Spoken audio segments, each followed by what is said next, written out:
अस्सलाम वालेकुम संगत छा हाल आहे। उम्मीद कंदा तव्हां ठीक ठाक मज़े सां हूंदो। सही नो हिकिड़ो व्लॉग खणी आऊं 40-50 सेकंड वारो तव्हांखे हाणे ज़लील करिणो आहे।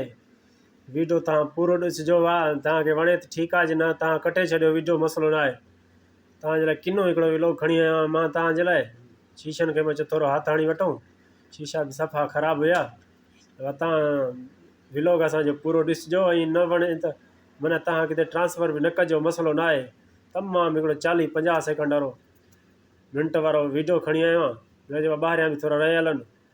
वरी आयासीं सही थोरी मदखल में, हाणे थोरो मदखल खे बि हथु हणूं, सफ़ा ख़राबु लॻो पियो आहे। छा कयूं था, कमु आहे, रोज़ी त करणी आहे न बाबा। पेट में खाइणो पवे थो त पोइ कमाइणो पवे थो। थोरो घणो मज़ो करे वठूं जीअं व्लॉग थींदो आहे। हा, व्लॉग खे थोरो घणो गॾु हणी छॾिजो अॻिते। वाह जेकॾहिं तव्हां ॾिसो पिया था फेसबुक ते बि ॾिसो पिया था, टिकटॉक ते बि ॾिसो पिया था। हा, वेठो हुअमि गुरफे ते, कफ़ील जी फ़ोन अची वई। चई जेके बि पखाती दौर में लॻल सभु खणी आ हेठि, इन्हनि खे धो। मां चयो वाह, हुकम जा ताबेदार आहियूं, तव्हां रुगो फ़ोन कटियो। वियुमि बा मथे, हिकिड़ो हिकिड़ो करणु शुरू कयुमि लाहण, हिननि खे सभिनि खे लाहे आयुमि हेठि। वाह हिकिड़ो हिकिड़ो रखंदो वियुमि लिफ्ट में। मां चयो वाह हिते पिया हुजनि। हिकिड़ो हिकिड़ो करे सभु 4 पखा हुयासीं संगत, 4 ई पखा मां खणी आयुमि लिफ्ट में। वरी हिनखे ज़ोर हयुमि, मां चयो भाई हेठि हल, किथे बीह न वञी। मां चयो सुकून सां छॾे असांखे। सभिनि खे ॿाहिरि कढियुमि। मां चयो हाणे हिननि खे धोयां, हिननि खे कमु शुरू थी वियो। वरी थोरा वार ख़राबु हुया, मां चयो हाणे वारनि खे बि थोरो ठाराए अचां।